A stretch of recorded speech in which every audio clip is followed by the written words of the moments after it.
En 1751, dans son livre Le siècle de Louis XIV, Voltaire rend public un mystère dont le bruit se répandait de plus en plus. Son caractère secret s'étiolant définitivement suite à la publication du philosophe des Lumières. Un prisonnier d'État, à l'identité secrète, aurait passé la plus grande partie de sa vie emprisonné avec les égards dus aux rangs les plus hauts d'une société monarchique. Sa détention coûta plusieurs centaines de milliers de livres au royaume de France. À cela s'ajoute une énième particularité qui fera sa légende. Le visage du détenu serait recouvert par un masque de fer, occultant son identité. Ainsi, va se révéler au grand public l'un des plus grands mystères de la monarchie française, l'homme au masque de fer.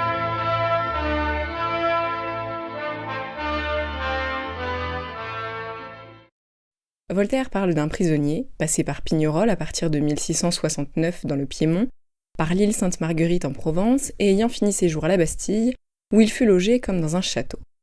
Personne ne connaissait le nom de cet homme dont l'identité, qui se révélera un secret d'État, se trouvait cachée par un masque de fer qui ne pouvait être ôté par le prisonnier en présence d'autres personnes au risque d'être abattu.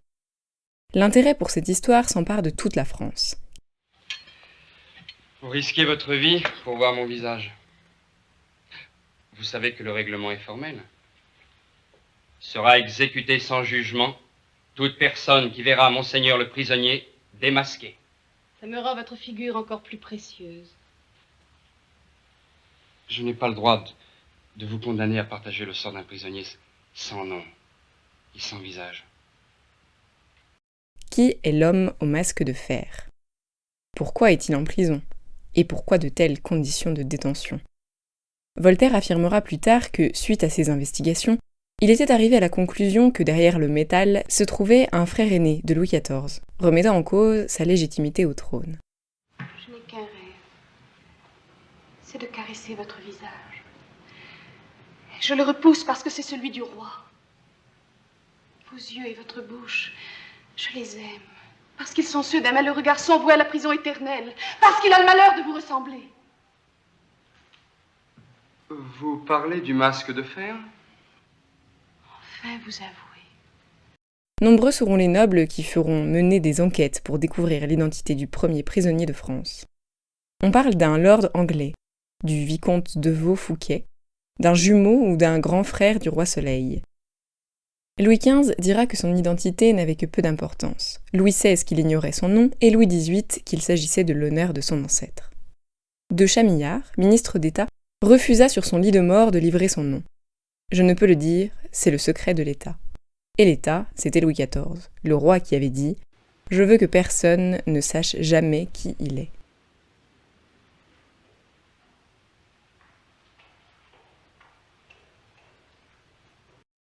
Les enquêtes des historiens mènent aujourd'hui à penser que l'identité du masque se trouve parmi les prisonniers d'État à Pignerol, lorsque le geôlier Saint-Mars, affilié à la garde du détenu secret, y était.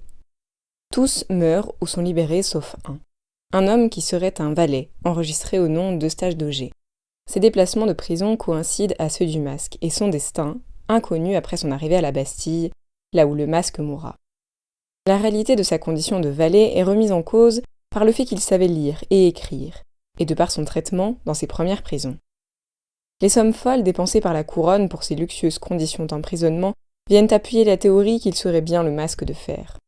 On ne sait presque rien d'Eustache d'Auger, pas même les raisons de son arrestation et de sa condition de prisonnier d'État, alors que pourtant simple valet. Était-il un roturier ou un prince ? Détenait-il de terribles secrets pour la couronne de France ? À sa mort, le 20 novembre 1703, le masque fut enterré dans le plus grand secret, dans le cimetière de l'église Saint-Paul, près de la Bastille, sous le faux nom de Marquiel.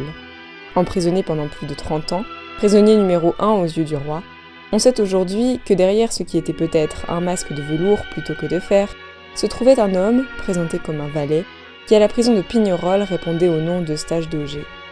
Si nous pensons connaître aujourd'hui l'identité de l'homme au masque de fer de manière quasiment certaine, une interrogation reste. Qui était Eustache d'Auger ?